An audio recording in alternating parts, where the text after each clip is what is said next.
সামরিক শক্তির অভ্যুত্থান হবে, আবার সেনাবাহিনী ক্ষমতা গ্রহণ করতে পারে। রাজনীতিবিদরা যদি বুঝছেন, না বুঝলে খুব শীঘ্রই বুঝবেন, যখন সামরিক বাহিনী ক্ষমতা দেশের প্রয়োজনে, জাতির প্রয়োজনে হাতে নিবে। যে পরিস্থিতি, মানুষ নিরাপত্তা চায়, নিরাপদ চায়, চাঁদাবাজি, লুটপাট, হানাহানি, ধর্ষণ, রাস্তাঘাটে ছিনতাই, বাস থামাইয়া ডাকাতি, ঘরে ঢুকা গুলি, যারা ক্ষমতার পাওয়ারে বসে আছেন তাদের সমস্যা হচ্ছে না, জনতার হচ্ছে। একজন সেনাপ্রধান হিসেবে কথা বলার ভাব দেখছেন? ইয়েস, এই ভঙ্গিতে কথাটা আমার কাছে খুব ভালো লাগছে। একটা মানে কি বলা, যেটা পার্সোনালিটি শো আপ হয়েছে। জেনারেল ওয়াকারুজ্জামান এতদিন যারা ওনাকে খুব নরম মনে করছিলেন আর কথায় কথায় গালাগালি করছিলেন, সামনের দিনে সবার কপালে শনি আসতে যাচ্ছে। বলে দিয়েছেন, ভাই আমি সতর্ক করে দিছি, এরপরে যদি কোনো কিছু ঘটে আমাকে বলতে পারবেন না যে আমি সতর্ক করি নাই। কি ঘটতে যাচ্ছে?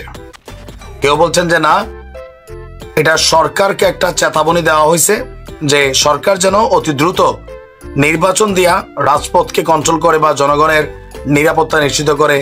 নানানজন নানান বক্তব্য দিচ্ছেন, রাজনৈতিক দলগুলোকে হুঁশিয়ারি দেওয়া হয়েছে। দর্শক, একটু আগে আমাদের সেনাপ্রধান বলছেন যে আমি সতর্ক করে দিচ্ছি, পরে বলবেন যে আমি সতর্ক করিনি।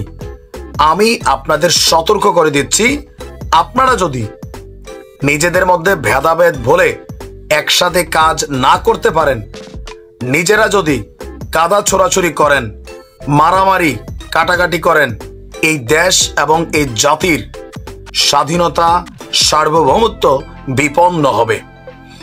তো এটা কেন? তিনি বলছেন যে আমি আজকে বলে দিলাম, নইলে আপনারা বলবেন যে আমি সতর্ক করি নাই। আমার অন্য কোনো আকাঙ্ক্ষা নাই, আমার একটাই আকাঙ্ক্ষা, দেশ এবং জাতিটাকে একটা সুন্দর জায়গায় রেখে ছুটি করা। আবার বলছেন যে I had enough last 7-8 months, I had enough, যে গত 7-8 মাস যাবত যা দেখছি এটা এনাফ ইজ এনাফ। আমি চাই দেশ এবং জাতিকে একটা সুন্দর জায়গায় রেখে আমরা সেনানিবাসে ফিরে যাব। আরেকটা জরুরি বিষয় আপনাদের সাথে শেয়ার করি। দেশের এই আইন শৃঙ্খলা পরিস্থিতি খারাপের পেছনে কিছু কারণ রয়েছে। কি কারণ? তিনি বলছেন, আমরা মানে জনগণ, রাজনৈতিক দলগুলা একে অন্যের সাথে হানাহানির মধ্যে ব্যস্ত, একজন আরেকজনের বিরুদ্ধে উল্টাপাল্টা কথা বলতে ব্যস্ত। এইটা একটা চমৎকার সুযোগ অপরাধীদের জন্য। যেহেতু আমরা একটা অরাজক পরিস্থিতির মধ্যে বিরাজ করছি, তারা মানে অপরাধীরা খুব ভালো করেই জানে যে এই সময় যদি এই সমস্ত অপরাধ করা যায় তাহলে এখান থেকে পরিত্রাণ পাওয়া সম্ভব না। সেই কারণেই অপরাধ হচ্ছে। আমরা যদি সংগঠিত থাকি, একত্রিত থাকি, তাহলে সম্মিলিতভাবে এদেরকে মোকাবেলা করা সম্ভব। এছাড়াও তিনি police, RAB, BGB, DGFI, NSI বলছেন যে তারাও গুরুত্বপূর্ণ কাজ করছে, খারাপ কাজের সাথে অসংখ্য ভালো কাজও করছে। আজকে দেশের যে স্থিতিশীলতা, দেশটাকে যে এত বছর স্থিতিশীল রাখা হয়েছে, এটার কারণ হচ্ছে এই সশস্ত্র বাহিনীর বহু সেনা সদস্য, সিভিলিয়ান সবাই মিলে আমরা একটা সুন্দর পরিবেশ তৈরি করার চেষ্টা করেছি। তো মিডিয়ার হত্যাকাণ্ড বাংলাদেশের ইতিহাসে খুবই ন্যাক্কারজনক একটা অধ্যায়। তো সেই অধ্যায়টা নিয়ে আমরা দেখলাম যে গেল কয়েক মাস যাবৎ সাংবাদিক ইলিয়াস তিনি কাজ করছেন। ইভেন অনেক মিডিয়ার সদস্যকে মিথ্যা মামলা দিয়ে জেলে রাখা হয়েছে।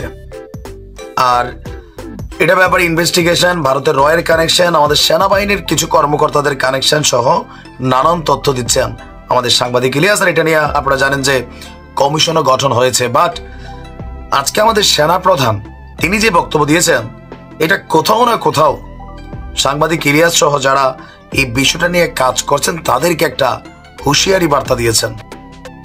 স্বাভাবিক শান্ত স্বভাবের একজন মানুষ হচ্ছেন আমাদের সেনাপ্রধান জেনারেল ওয়াকারুজ্জামান। তো বাংলাদেশের সার্বিক পরিস্থিতি নিয়ে কথা বলার পাশাপাশি আজকে তিনি বিডিআর নিয়ে খুব স্পষ্ট একটা বক্তব্য দিয়েছেন। তিনি বলছেন যে একটা জিনিস আমাদের মনে রাখতে হবে, এই বর্বরতা কোনো সেনা সদস্য করে নাই। সম্পূর্ণ ঘটনাটা বিডিআর দ্বারা সংগঠিত, মানে আজকের যারা বিজিবি, ফুল স্টপ। এখানে কোনো ইফ এবং বাট নাই। এখানে যদি ইফ এবং বাট আনেন, এই যে বিচারিক কার্যক্রম এতদিন ধরে হয়েছে, 16 বছর 17 বছর যারা জেলে আছে তারা কনভিক্টেড, সেই বিচারিক প্রক্রিয়া ব্যাহত হবে। এই জিনিসটা আমাদের খুব মনে রাখা প্রয়োজন যে এই বিচারিক প্রক্রিয়াকে নষ্ট করবেন না। যে সমস্ত সদস্য শাস্তি পেয়েছে তারা প্রত্যেকেই শাস্তি পাওয়ার যোগ্য। এখন আমরা যতদূর সাংবাদিক ইলিয়াসের অবস্থান দেখছি এবং সেনাপ্রধানের অবস্থান দেখছি, দুইজনের জায়গা থেকে দুইজন সাংঘর্ষিক বক্তব্য দিয়েছেন। সেনাপ্রধান তিনি তার জায়গা থেকে বক্তব্য দেওয়ার পর সাংবাদিক ইলিয়াস তিনি আবার পাল্টার একটা রিয়েকশন দিয়েছেন। তার ফেসবুক পেজের একটা পোস্টে তিনি লিখছেন যে আপনার বক্তব্যটা ছিল এরকম, নিজেরা চুরি করবা, নিজেদের বউদেরও ধান্দায় নামায়ে টাকার ভাগাভাগি নিয়ে মারামারি করবা, মরবা, সব দোষ বিডিআরের, ওয়েট লোডিং। বুঝতে পারছেন?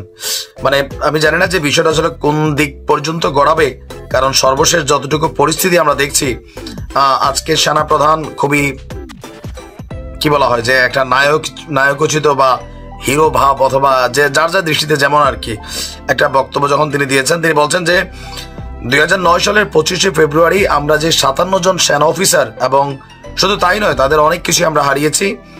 আর আচ্ছা, তিনি তার বক্তব্যে বলছেন এখানে কোনো রাজনৈতিক নেতৃবৃন্দ এর মধ্যে উপস্থিত ছিল কিনা, ইনভলভ ছিল কিনা, বাইরের শক্তি এর মধ্যে ইনভলভ ছিল কিনা, সেটার জন্য কমিশন করা হয়েছে। কমিশনের চেয়ারম্যান এখানে আছেন, উনি এটা বের করবেন এবং আপনাদের জানাবেন। বটম লাইন হচ্ছে যে এই সমস্ত আমাদের এই চৌকস সেনা সদস্য যারা প্রাণ হারিয়েছেন তারা তৎকালীন বিডিআর সদস্যদের গুলিতেই প্রাণ হারিয়েছেন। আমরা নিজেরা এসব জিনিস নিয়ে অনেক ভিন্নমত পোষণ করেছি।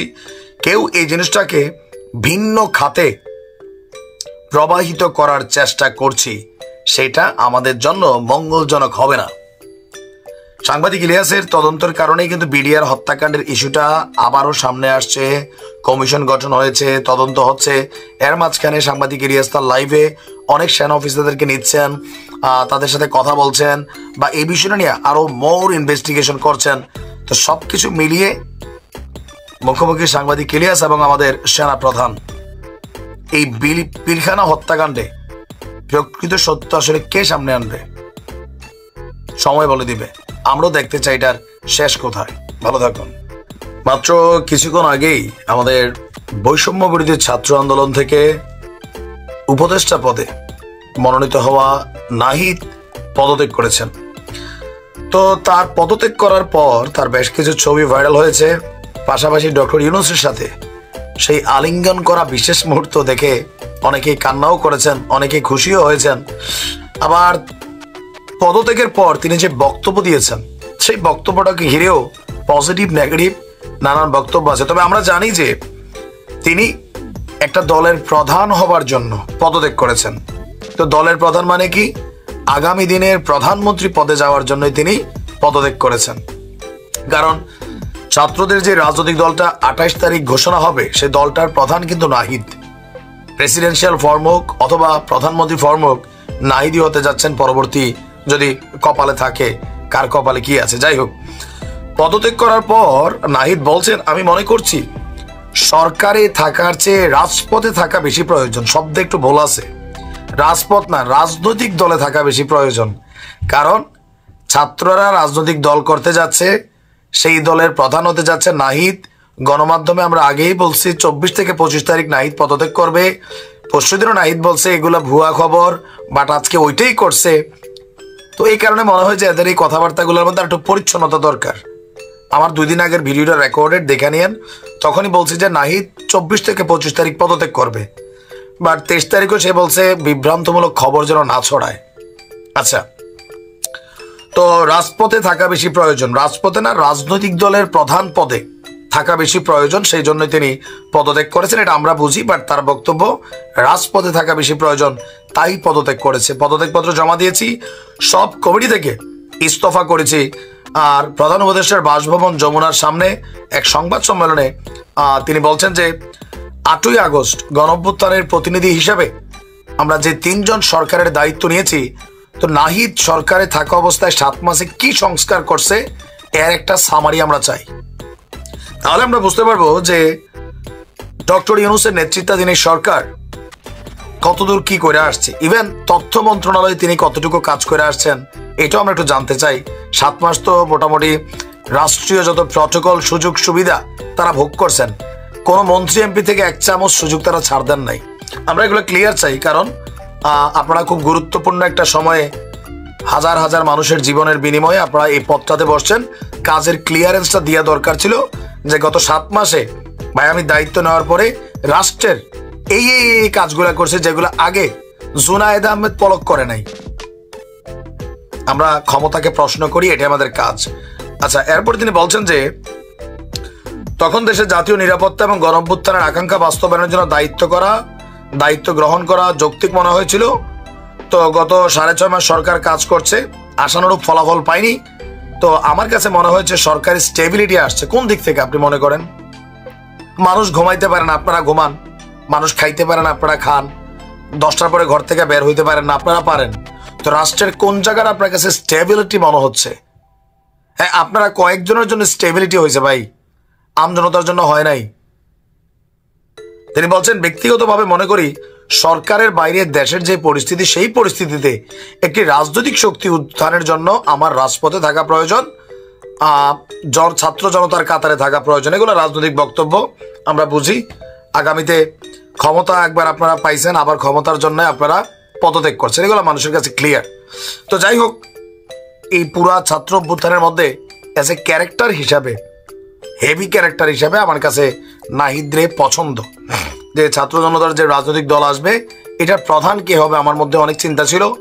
যখন নাহিদের নাম শুনছি মনে হয়েছে হ্যাঁ, ফুল টিমের মধ্যে একটু দায়িত্বশীল পোলা, কথা কম বলে, বাট যেটা বলে বুলেটের মতন বলে, পার্সোনালিটিও শক্ত, আর আছে নেতৃত্বে দেওয়ার মতন কোয়ালিটি আছে। তবে বক্তব্যগুলোতে একটু রাজনৈতিক 10 জনের মতন হয়ে গেছে আর কি।